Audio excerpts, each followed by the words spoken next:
Mahadev, almighty Mahadev में मैं आपका स्वागत करता हूं। दोस्तों, बहुत समय से ये मैं बात आपसे करना चाह रहा था।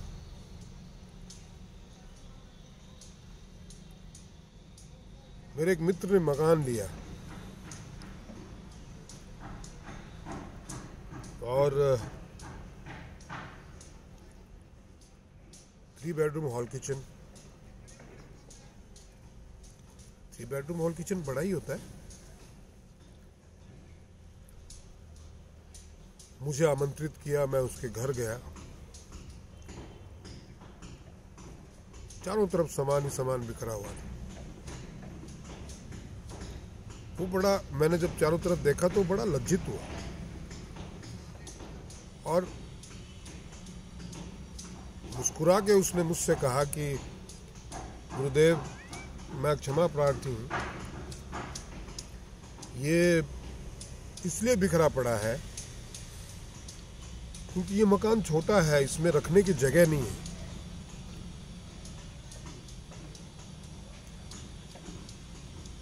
उसकी इस बात से मुझे प्रेरणा मिली कि मैं आज का वीडियो बनाऊं।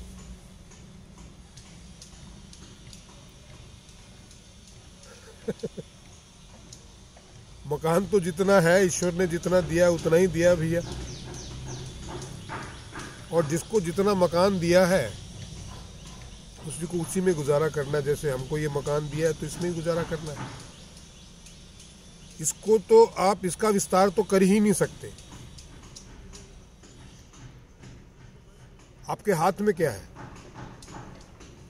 कि इसमें चीजें उतनी ही भरे मकान में जितनी आवश्यक हो, जिससे वो सुंदर लगे, जिसमें आने वाले और आप स्वयं कंफर्टेबल फील करो। और वो तब होता है अगर छोटा भी मकान हो आपका, 1 बेडरूम हॉल किचन का भी, आप सिर्फ अपने जरूरत की आवश्यक वस्तुओं को रखते हैं। जो अति आवश्यक है तो वो भी खुला खुला सा लगता है। उसको स्वच्छ रखें तो वो भी सुंदर लगता है। तो जिस तरीके से भौतिक मकान को अगर आप स्वच्छ रखें और उसमें कम वस्तुएं रखें तो वो सुंदर लगता है, उसी प्रकार से आप जो है अपना ये जो आध्यात्मिक मकान है, जो ईश्वर द्वारा प्रदत्त है, इसको स्वच्छ रखें विचारों से, भावनाओं से। और इसके अंदर जितना कचरा कम रखेंगे, जितना सामान कम रखेंगे, उतना ये खुला खुला और कंफर्टेबल लगेगा। हम क्या करते हैं कि हम बहुत सारी चीजें भर लेते हैं इसके अंदर,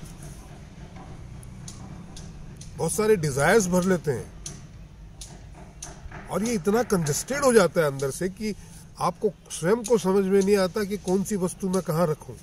रखूं भी या ना रखूं, फेंकूं तो किसको फेंकूं, रखूं तो किसको रखूं। हर वस्तु इंपॉर्टेंट लगने लगती है और उस चक्कर में आप अपने घर को इतना भर डालते हैं कि वो कचरे का डब्बा लगने लगता है। हो जाता है, लगने क्या लगता है। और आप देखिएगा, अगर आपका घर भरा हुआ, उस व्यक्ति का घर भरा हुआ मुझे कचरे का डब्बा लग रहा था, तो आपके अंदर भरा हुआ रहेगा तो लोगों को दिखेगा नहीं क्या?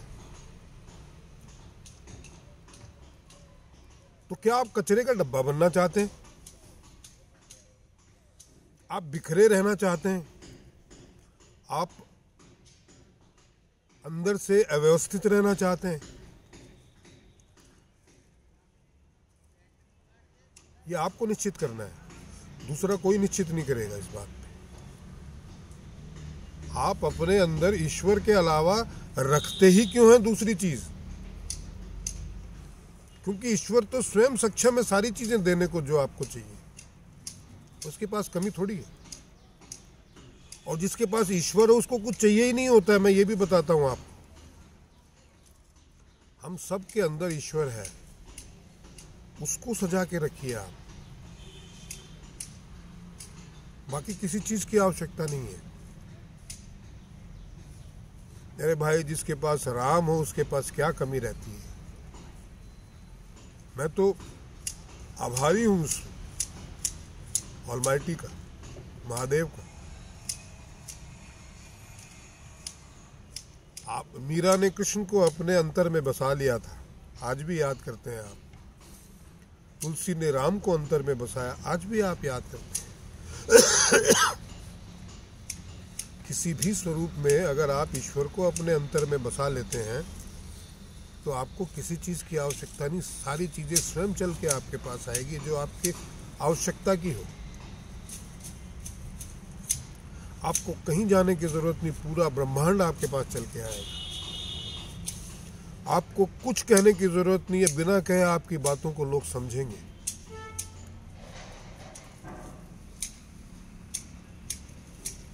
इससे ज्यादा मैं क्या कहूँ आपको।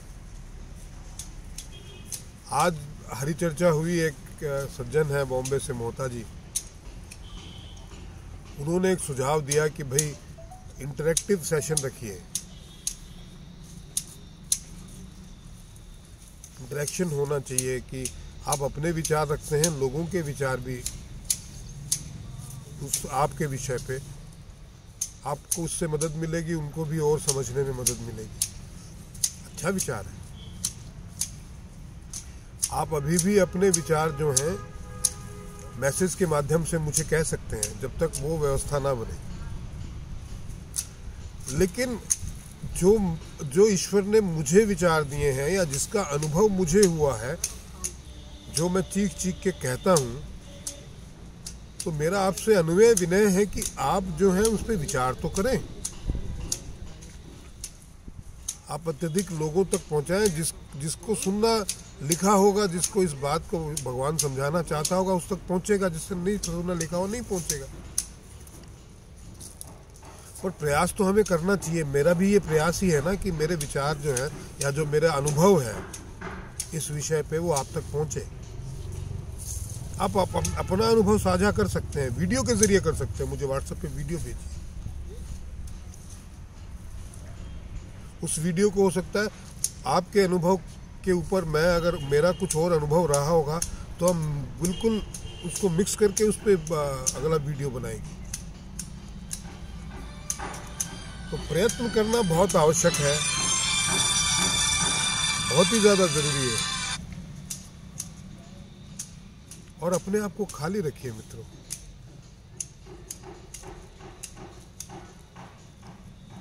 आपने वाद्य यंत्र सुने होंगे, बहुत सारे तार लगे होते हैं, पर वो अंदर से खाली होता है, तब जाके बाहर सुर निकलते हैं उसमें। उसको भर लोगे एक भी सुर नहीं निकलेगा। तो अगर चाहते हैं कि जीवन सुरों से संगीतमय हो, आनंदमय हो,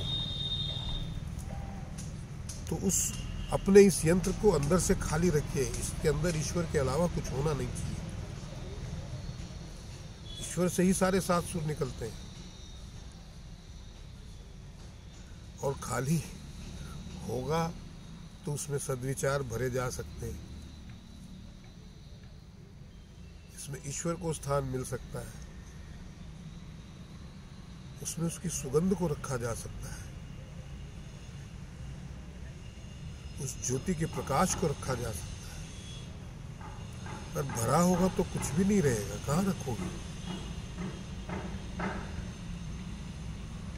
और भरते भी हम, पता क्या, जितनी भी बाहरी चीजें होती हैं जिसकी आवश्यकता नहीं है वो भरते हैं। बाहर की चीज की आवश्यकता अंदर नहीं है, बाहर के ज्ञान की आवश्यकता नहीं है, बाहर के आपके डिजायर्स की आवश्यकता नहीं है। किसी चीज की जो अंदर है वही सत्य है भाई। और असत्य चीजों की, असत्य भाषण की, असत्य कामनाओं की आवश्यकता है ही नहीं। वो असत्य ही रहेंगी, निरर्थक ही रहेंगी। खैर, ईश्वर जिसको जितनी समझ देता है वो उतना ही ले पाता है, उतना ही समझ पाता है।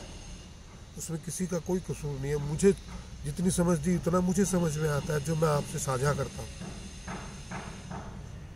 और आपको या अन्य को, किसी को जितनी समझ ईश्वर ने दी है वो उतना ही समझ पाएगा। मेरा काम है कहना, तो मैं निरंतर कहता जा रहा हूँ। जितना मुझे समझ में आया है मैं साझा करता हूँ, जितना मेरा अनुभव है मैं बांटता हूँ। तो मेरा ये मानना है कि आप अपने आप को जितना खाली रखोगे उतने हल्के होगे, उतना दूर तक जाओगे। वजन को लेके चल नहीं सकते भैया। वजन विचारों का सबसे ज़्यादा होता है, वो आपको हिलने नहीं देता, वहीं उलझाए रखता है। इसलिए खाली रखिए। वो एक गाना मुझे याद आया था, वो कौन सी फिल्म का था पता नहीं, खाली डिब्बा खाली बोतल ले ले मेरे यार, खाली में है सब कुछ रखा, खाली सब संसार, ऐसा कुछ गाना था। तो काफ़ी अच्छा कवि ने लिखा था, वो प्रेरणादायी था।